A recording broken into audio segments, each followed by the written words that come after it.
Hello, everyone, and welcome back to DBR on CBR. That is right. It is time once again for your favorite time of the week where we go through Dragon Ball Rewatch. And if you are watching along with us, we hope you are watching along on Hulu or Crunchyroll or both, or you're reading along with us with your clever little minds in the Viz Media translation. Once again, we are your hosts. My name is Alex.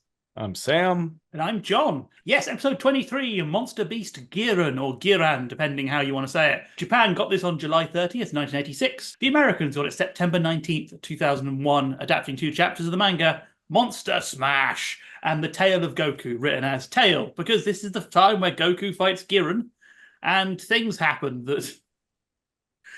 Things happen. But before we talk about the fight, I do want to talk a little bit about the bar scene where, the bar guys are playing their music and everything, and how Giran just feels like such a Batman villain, while the Orin temple monks, who are the worst people, this is just a monastery of the worst human beings in the Dragon Ball universe, just absolutely try to mess with the wrong guy. It feels like if you were trying to bully, I don't know, like Two-Face at the bar. He's in a trench coat and like a fedora, just having having 2 glasses of milk, and all of a sudden you're gonna get mollywopped by Two-Face. So Yeah, the last thing you'll see is the coin flip, and you'll be like, oh. it has that energy to it, which I love that kind of thing. I think maybe the trench coat just makes me think of Batman the Animated Series.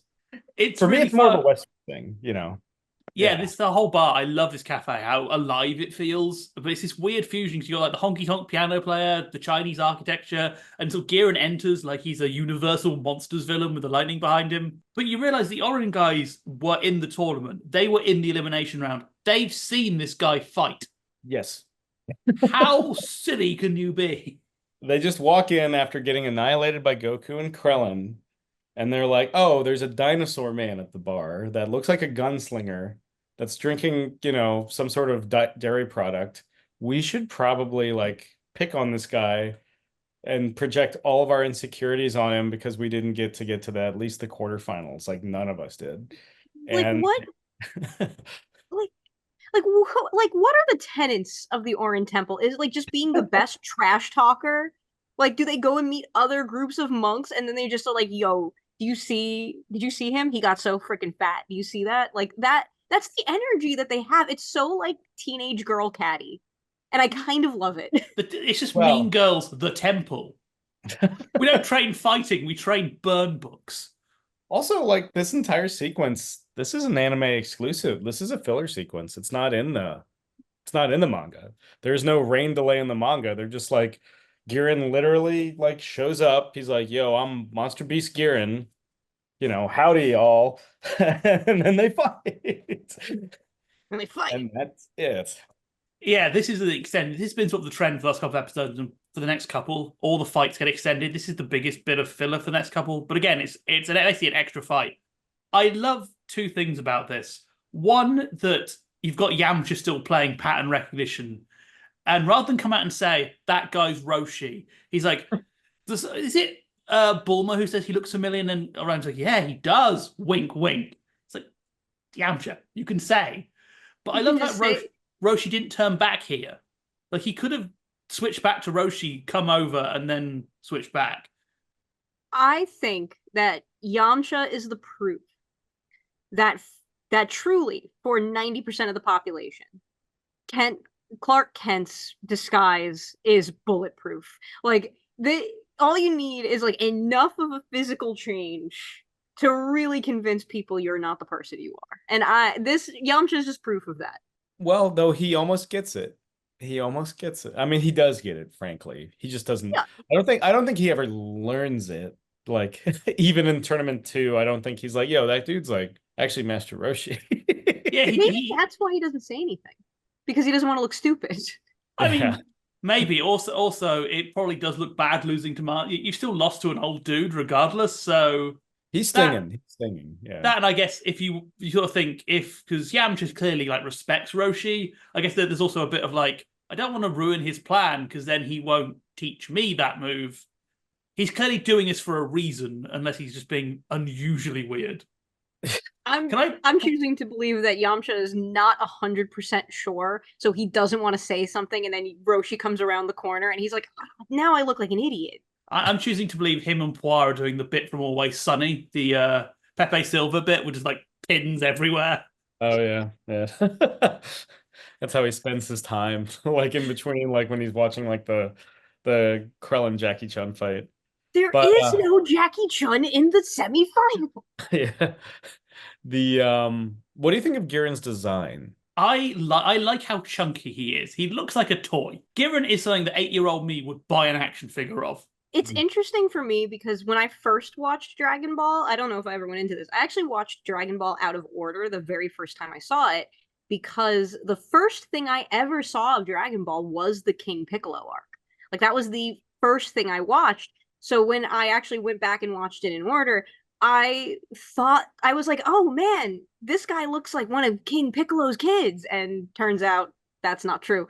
100% would be very cool if it was though. But I enjoy his design. I kind of wish for something that was called Monster Beast Giran. He was a little bit more monster. A little more beast too. Yeah. He's just a corpulent pterodactyl. Good Frankly. word. I like it's kind of that sort of Super Sentai tradition or the Kamen Rider tradition of every monster having like a 3-syllable name that has vague relation to what they do. Like Hell Commander Bazine, and it's like, what does he do? He's half stapler, and it's just like, oh, we don't need to explain the name. He just has a really long name. Like I can't remember what the last Ultraman series had. Like one that had like 5 syllables as their name, and he exists for like 35 seconds to be blown up. Well, hey man, we've all seen the writers are paid by the word. Anime things okay, just quick sidebar. A lot of anime things have a lot of weird names. You know, I died and then woke up in another world as a vending machine, but oh no, I'm running out of products. Like stuff like that, you know? Like but yeah, I think what I really like Giran's voice actor. I don't know who's voicing Giran, but like I really love the very thug energy of it and I mean like in the 1920s like gonna rough you up for the mob kind of energy with his voice. He's got a bit of the delinquent about him. Yeah, like so vaguely Sukuban Decker if it was a big monster. I'm trying to think. I want to say it's Andrew Chandler is Giran. Does sound like him. Yeah. It just has a bit of that like old-timey like street fight energy where it's got a little bit of the warriors in it, you know? And I really like that read on this character because I feel like, you know, Justin Cook probably would have gone like much more into the monster thing or like other voice actors would have like not done it enough, but I feel like this dude hits a really good balance, though it does still continue to give me the vibe of this is a dude in a rubber costume. That's why I like the chunkiness of his design, though, because it really does look like something you would see in these kind of films. Like we've got the intern, put him in 50 pounds of rubber.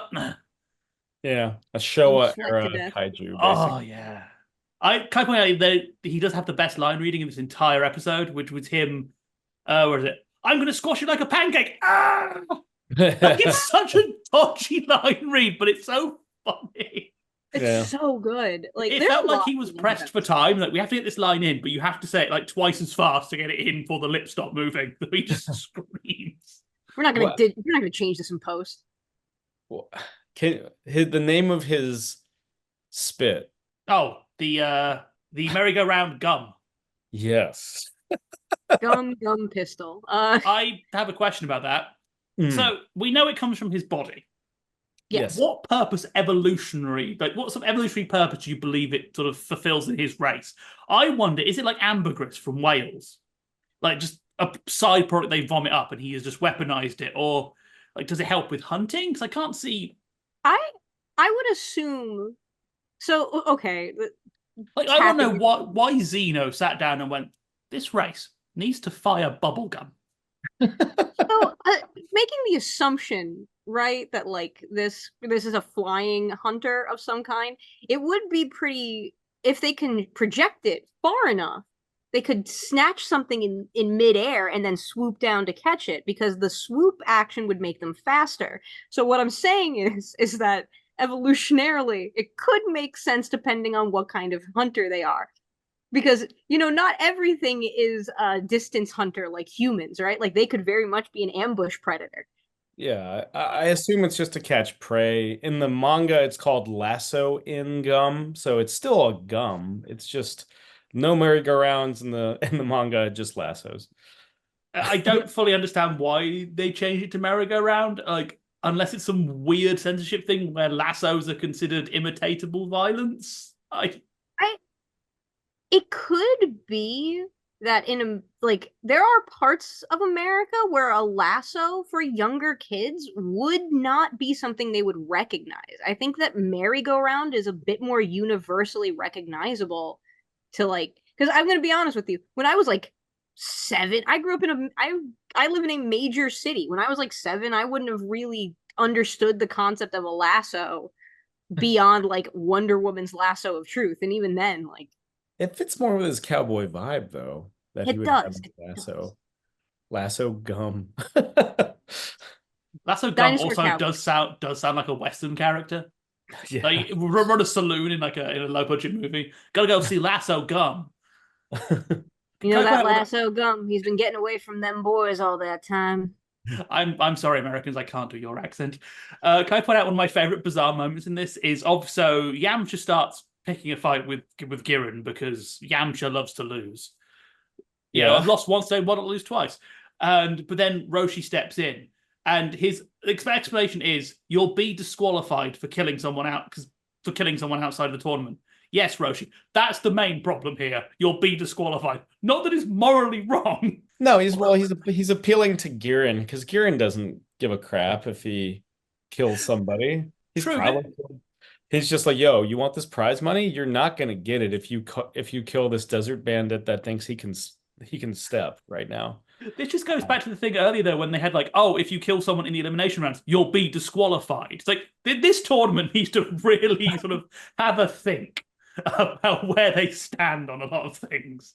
They do. I mean, it just takes them like a long time to get there.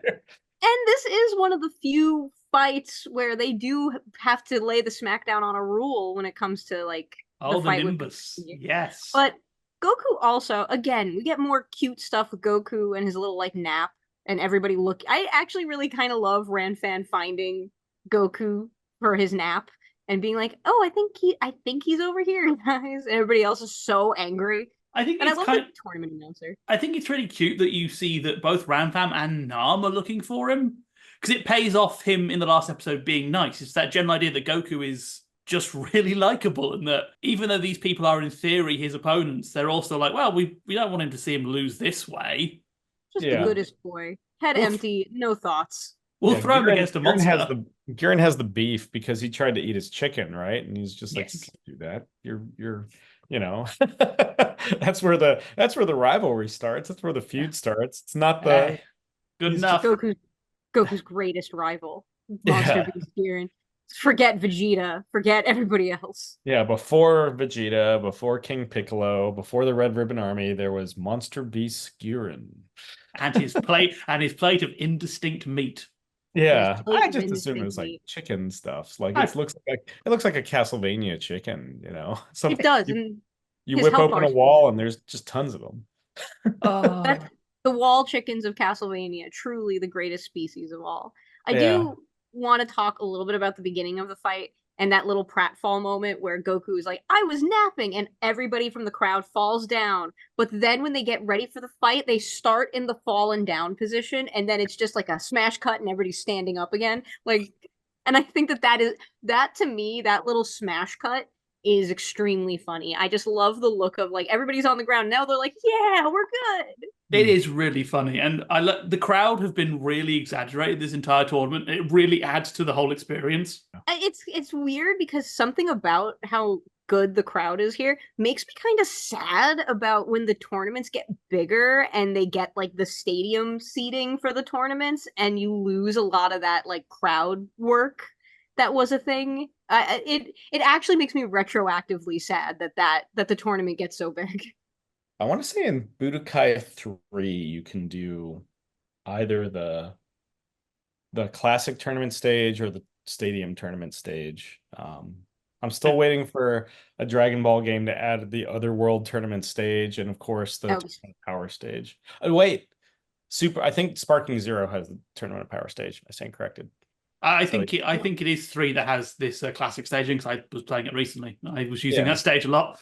Yeah, because you can beat the crap out of somebody against the wall. Just It's so cool.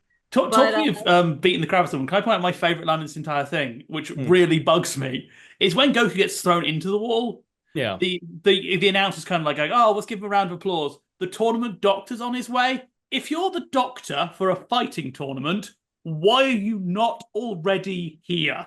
Like, where are you? You're meant to be near the fighting.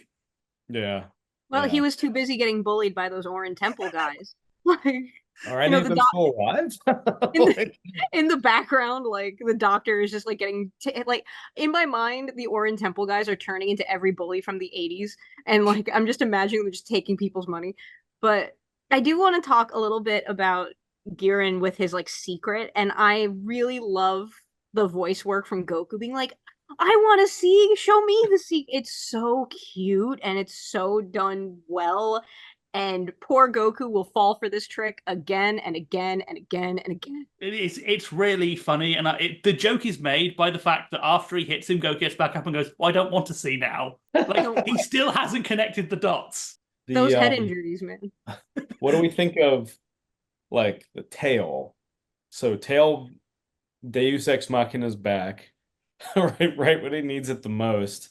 How much of a power boost does he get that he can suddenly burst out of the gum? How much that he can break a wall and everything? Like, I don't think that's ever, because that would also imply that when Vegeta gets his tail cut off at the beginning of Z, he takes a significant power hit. I think it's kind of psychosomatic. Is it? But because he breaks out. I would argue, yeah, it's probably a bit. I do know his power level goes up when he goes grade A, but I don't think there's ever been a confirmed power level thing in any of the books. For however much those books count. Yeah. But I think it is the thing, because Goku spent years learning how to balance with a tail, and he lost it, had to relearn how to balance. That would deliberately throw you off. Yeah, absolutely. Yeah.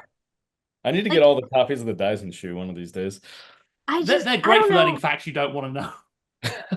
I don't know. It's because, like, on the one hand, they're like somebody, I don't know if this is true or not. Like, somebody came up with the theory that's like, oh, they stop growing back when you don't need them anymore. And then Vegeta didn't grow his back because they couldn't save his tail. Like, the Frieza Force mentions that. Yeah. But I don't know. I like the way Goku reacts to his tail. It kind of made me feel like he just kind of missed it. Alternatively, the problems in his balance are so bad without his tail that he actually does get stronger because it balances him better. Well, then you spot on the animation, he does bounce off it when doing the kick. He uses it as a spring.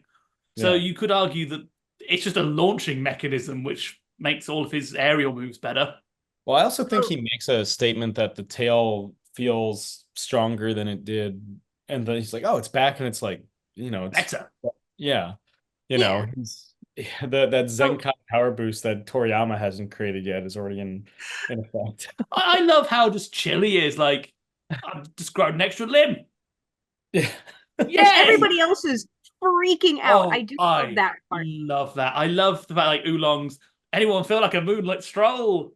Mom was like, no, thanks. I'm good. Though I do have a question. Why are Master Roshi and Krillin freaking out about his tail? I presume Roshi would know from Grandpa Gohan. Yeah. Because he knows that he found Goku in the spaceship, so they obviously communicated since Goku came down, and he knows about the head industry. So, but Roshi didn't know that Grandpa Gohan was dead when Goku told him. Well, probably because he couldn't send him any more letters because he was dead, and Goku doesn't see the letter writing type. But again, it just I don't know. I've always presumed, I think, is the weirder one. I've always presumed it was a case that Goku went grade 8 more than once. Yeah. So Gohan knows about it. Yeah. So he survived. So Grandpa Gohan survived at least 1 or 2, and then was like, "Hey, Roshi, this is really weird, but I think my kid may be broken."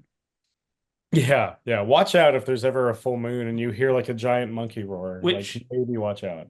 It was always my fan theory as a kid, which I remember that during this episode, is that's why Roshi's training for Goku was milk delivery, because it's specifically a task you have to do early in the morning, so after dawn, but would knock you out before the night. So he would never see a full moon. That was always my fan theory as a kid. But Krillin makes no sense to be freaking out, other than the fact that Goku just grew a tail. So I would say that's probably a fair argument to freak out about. Yeah, I don't. Yeah, it is. Yeah, that he's like suddenly like his best friend has like a very simian appendage, but I don't think he knows about the great ape yet. I don't think he does. And like Broshi took him aside and was like, by the way, you know your buddy, like if he ever gets a tail again, he's gonna turn into a giant monkey man. Yeah, like I don't know if Broshi had time for that conversation. To be fair, also for him in this situation, the two adults he clearly respects are freaking out. That's probably enough to make most kids freak out because they model emotion on other people. So if these two are freaking out, it's probably really bad. Yeah, they're like, oh, wait a minute, this is a bad thing. Though even before the tail, we do got to talk about flying Nimbus and how we got a tournament rule out of that. We actually got a rule out of the Nimbus. Yeah, the Nimbus is part of the environment, so Goku can use it once to come back. Yeah. Yeah, it's good seeing Nimbus because we haven't seen Nimbus in a very long time. Because of the train, he wasn't allowed to use it during training. Outside of maybe transporting Krellin, but once we haven't seen time. Yeah, we haven't seen Nimbus in at least 5 episodes, dude. Yeah, it's been a while. Yeah. It's a cute idea. I like the fact it's sort of already showing Goku being a resourceful fighter. That kind of is his hallmark, that he will use things in unusual ways to get ahead over other people. Yeah. Yeah. Like, I there's a lot about this fight I actually genuinely enjoy. I think this is where we kind of start to get a lot of creativity in Dragon Ball fights because we get like the weird monster power and we get Nimbus and then Goku regrows his tail. And I think that this is a really good framework for what a lot of other fights in the franchise are going to become, where there's all these different elements that get brought in as they are needed.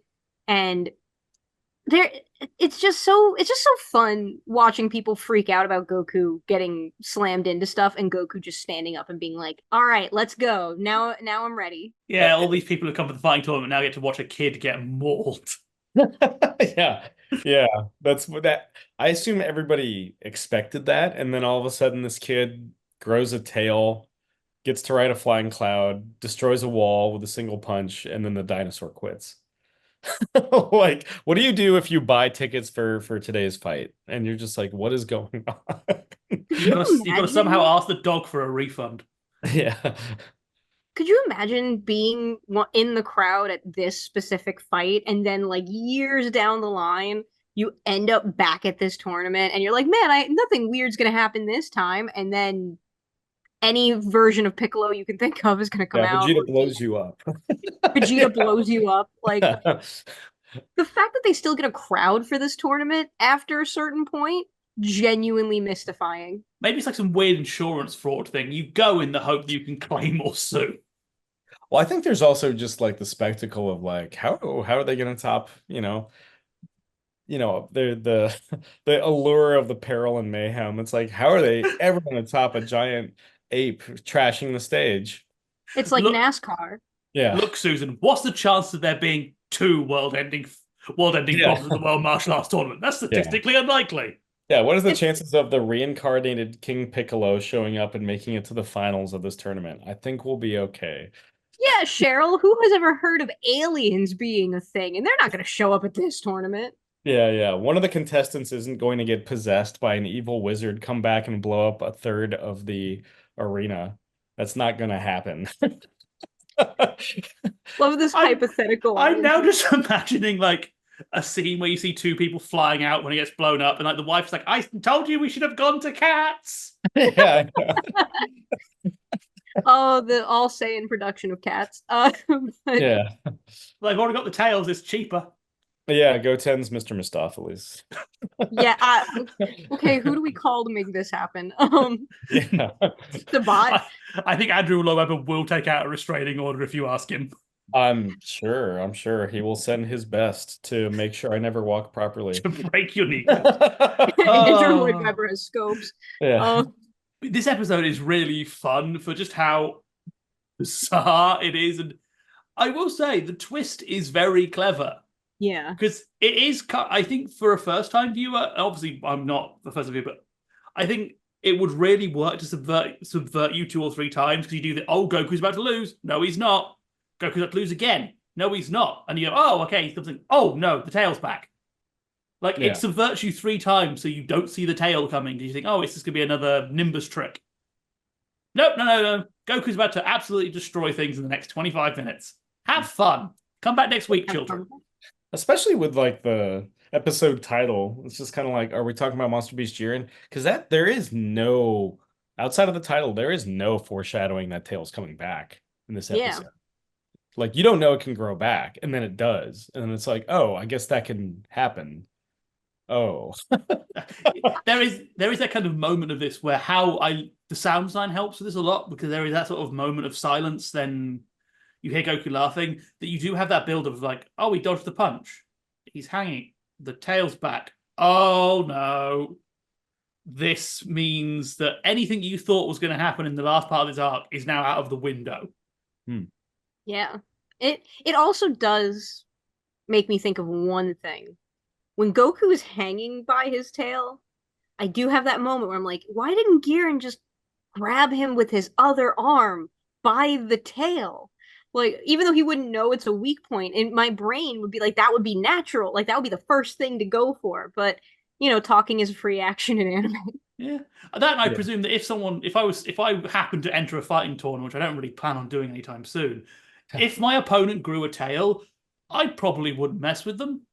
I'd probably think, you know what? Live to fight another day. Cowards make it to the final act. Let's quit. Well, also the look on Jiren's face like says everything. Like there's just no. That is a shocked dinosaur when he realizes what he's up against. I love the little sound effect too on the manga panel. That twang. Yeah. By the way, tune in next week when we get John ready for his first fight to the death. Yeah, my first and only fight to the death. Frankly, you only need one, but you only need one win to retire undefeated. On that horrible thought, would you all like to know Giran's information from the adventure special while we're here? Power level 100, so he is about the 3rd. He is stronger than Ranfan, but not as good as Nam. His hobby is knitting. He contains multitudes. Yes. And he dislikes bugs. So some of these entries, you get the feeling like Torres, like, I've got to put something here. Yeah. All of this is deeply confusing and hilarious, and I love that. I want to see what he knits. I want to see what That's where the hat and the poncho come from. They're too big. You can't buy them in a store, so he's made them himself. Monster Beast Giran's Etsy store will soon be opening up, and he takes commissions. Monster Beast Giran, Adventures in Fiber Arts. Yeah. I'd watch it. But any final thoughts? Final thoughts when we're on the Etsy store. I loved it. I love this episode. I love the opening. I love the filler stuff. I love the filler material. It's very atmospheric. And yeah, Goku's got his tail again. It's Goku's first official round in the tournament and beyond the preliminaries, and it does not disappoint. I too love it. It's so cute. It's cute. I love it. I love Goku. I think the tail Goku is just such a good design. It's so cute and fun. Yeah, I have a good time. This one's also very dynamic. I really like this episode. Yeah, this is a really fun episode. A lot of fun little bits going on. Lots of fun individual scenes come together to make a really nice overall product. And I really like how we brought the tail back in. It does feel like a really well-earned twist that they've set up, and it opens up a whole new world of possibilities. And by possibilities, I mean monkey smashing things. Some of which we'll see very soon. Oh, if you like Great Ape, you're gonna love some more Great Ape. But Great Ape and hate the moon. Boy, do I have the chapter for you.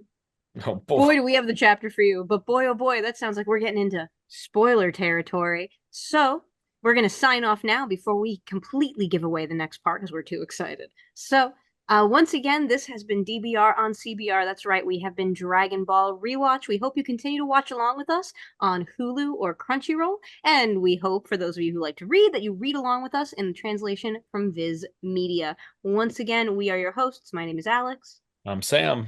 And I'm John. And we'll see you next time on Dragon Ball.